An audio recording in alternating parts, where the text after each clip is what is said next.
Supplementary video. If you get done with the projects that we're doing, you're going to have these materials for a long time. What I'm showing here is that I've built a little model home. I've got the solar panel hooked up. I've got two LED lights on the inside hooked up parallel to this solar panel. I've then got one light on the outside here hooked up to the actual wind turbine. And when the wind turbine is spinning at speed, this blue light works. And you can kind of see it flickering a little bit.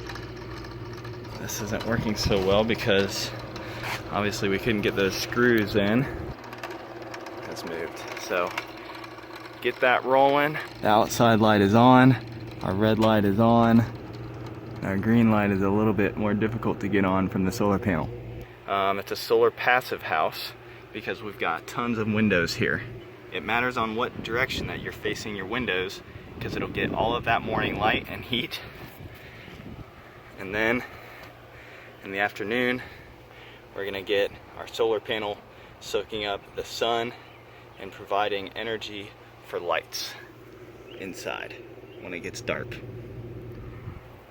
So there you go, there's this one supplementary video, and as always, wind is not always going to be there, so be patient. One thing I did find out is I tried to do all of my lights in series on the solar panel, and that just wasn't enough juice.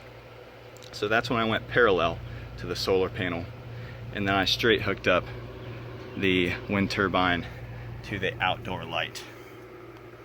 So just play with it. You can probably hook two LEDs up to the wind turbine in parallel. So there's my system. You can make this at home pretty easily.